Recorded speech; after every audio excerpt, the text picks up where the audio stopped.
नमस्कार। Capital TV का खास शो राहुल का अग्निपथ देख रहे हैं आप। मैं हूं आपके साथ पूजा।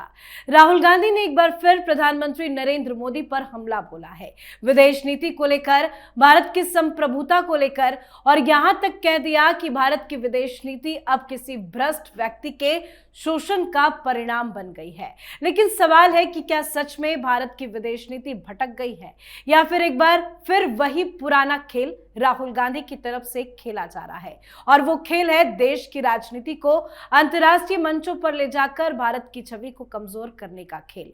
राहुल गांधी ने सोशल मीडिया पर अपने लोकसभा भाषण का वीडियो शेयर करते हुए कहा है कि भारत की विदेश नीति अब जनता की इच्छा से नहीं चल रही, बल्कि अमेरिका तय करेगा कि भारत रूस से तेल खरीदेगा या नहीं, ईरान से व्यापार करेगा या नहीं। यानी राहुल गांधी का दावा है कि भारत आज स्वतंत्र निर्णय लेने की स्थिति में नहीं है। लेकिन यहीं से शुरू होता है सबसे बड़ा सवाल कि जब दुनिया के सबसे शक्तिशाली देशों के बीच में तनाव है, जब मिडिल ईस्ट में युद्ध का माहौल है, जब रूस यूक्रेन संघर्ष के बीच ऊर्जा की वैश्विक राजनीति बदल रही है, तो क्या भारत ने झुककर फैसले लिए हैं, या फिर भारत ने वही किया जो पहले कभी नहीं हुआ, अपनी शर्तों पर दुनिया से रिश्ते बनाए हैं। तो इजराइल ईरान जंग के बीच कांग्रेस पार्टी किस तरह की राजनीति करने में जुटी है, आज इसे समझेंगे। चर्चा के लिए मेरे साथ स्टूडियो में मौजूद हैं कैपिटल टीवी के editor in chief doctor Manish Kumar. Doctor साहब, बहुत बहुत स्वागत है आपका। धन्यवाद। राहुल गांधी की दिक्कत क्या है? जब भारत अपने हित में फैसला लेता है तो राहुल गांधी सवाल क्यों खड़े करते हैं? देखिए, राहुल गांधी भारत की राजनीति के राजा बाबू हैं। आपने फिल्म देखी होगी राजा बाबू वाली, गोविंदा। कभी वकील बन जाओ, फोटो लगाओ, वकील होता नहीं, फोटो लगा दिया वकील का, पायलट का, है ना, तो डॉक्टर का, इंजीनियर का, सारे पिक्चर लगा करके, और कभी न कभी अलग अलग जगहों पे माइक मिलता है, अलग अलग रोल में आ जाते हैं। अब अचानक से इनको ख्याल आ रहा है कि हमारी पॉलिसी कोई और तय कर रहा है,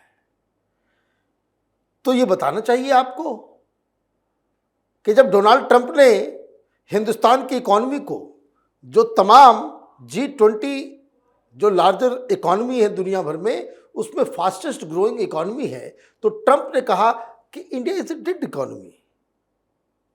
तो आपने कह दिया कि बिल्कुल सही बात है, India is a dead economy.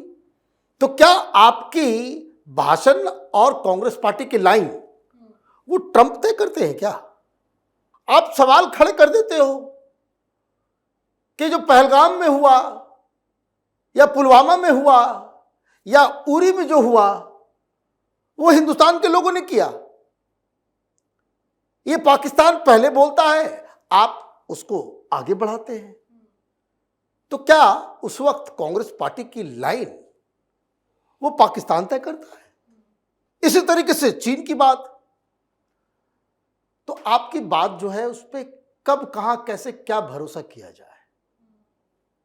भाई साहब आज कल केरल के अंदर है, और अचानक से वो एक जगह जाते हैं तो वो संत बन जाते हैं, बोल रहे हैं कि राजनीति में और इंटरनेशनल रिलेशन में अंधकार छा गया है, हम अज्ञानता की ओर बढ़ रहे हैं। वो किसी ने समझाया होगा, है ना, कि अस्तो मां सदगम है ना, तमसो मां ज्योतिर्गम गया, ये सारी चीजें बताया होगा किसी ने। अब वहां चले गए, अब इंटरनेशनल पॉलिसी में उनको जो है वो नजर आ रहा है, तो वो एक मठ में गए, नारायण गुरु के ऊपर बातचीत करनी थी, तो अचानक से उनके अंदर जो है वो फोटो निकाला उन्होंने संत का, और संत बन गए। वहां से उठकर गए स्कूल में, वहां अचानक से जो है वो डिक्टेटर बन गए। उनसे बच्चे ने, किसी ने सवाल पूछा, वो कह रहे कि जो केरला स्टोरी फिल्म जो है ना, ये सब ठीक नहीं है, ऐसे तो मोहब्बत की दुकान, फ्रीडम ऑफ एक्सप्रेशन के बड़े चैंपियन, और वो ही कह रहे हैं कि नहीं, इस तरह की फिल्में जो है वो वायलेंस फैलाती है, सब ठीक नहीं है।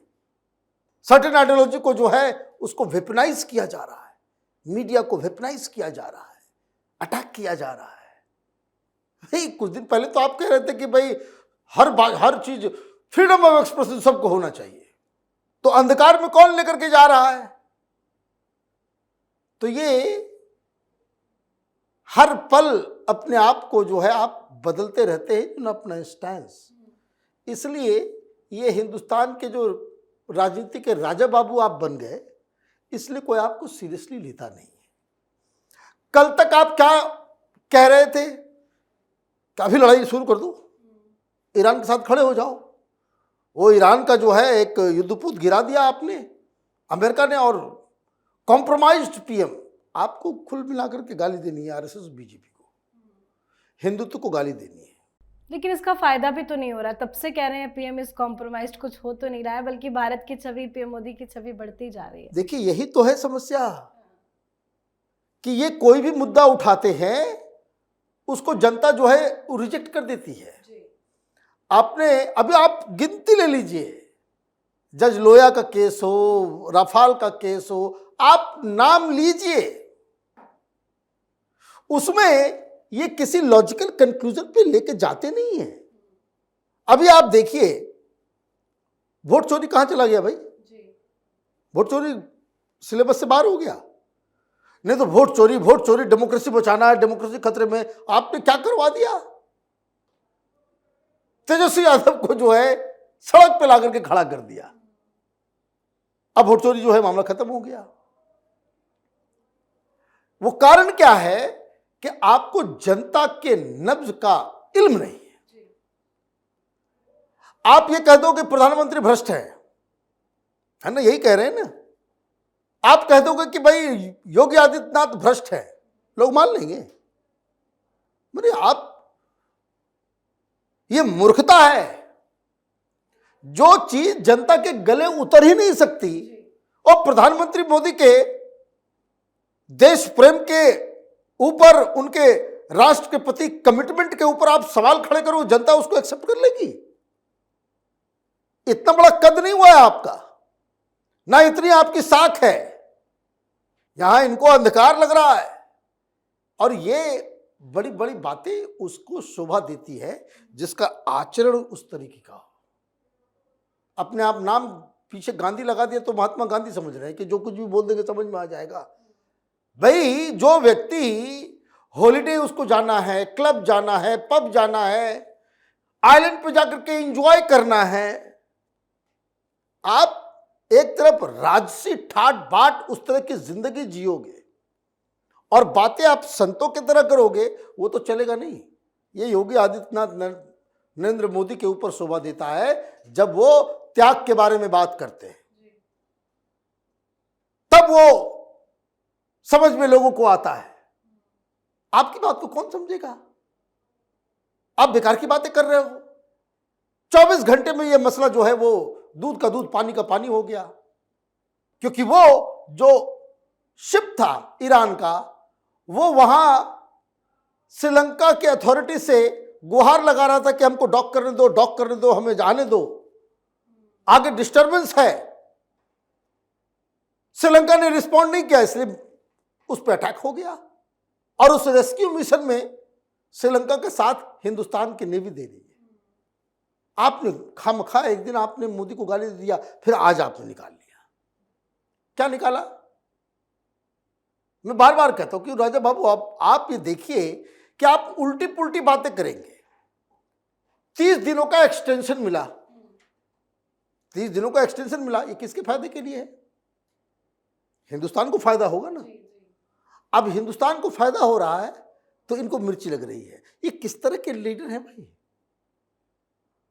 ऐसी चीज जिससे हिंदुस्तान को फायदा हो रहा हो, हिंदुस्तान की आर्थिक स्थिति मजबूत होगी, हिंदुस्तान में जो पेट्रोल डीजल के जो क्राइसिस जो पूरी दुनिया में भी बढ़ रहा है, उसको निपटने में वो चीज जो है मदद करने जा रही है, आप उसके विरोध में खड़े हो गए।